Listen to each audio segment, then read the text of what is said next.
To remove the base stand from your Samsung monitor is really quite simple. All you need is to just lay it down on its face. See, I've got a little cushion there. Then take a small star screwdriver.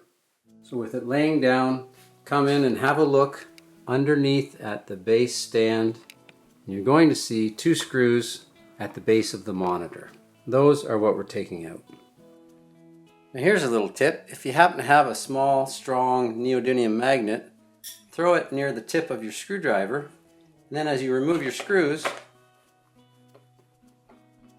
they won't drop away.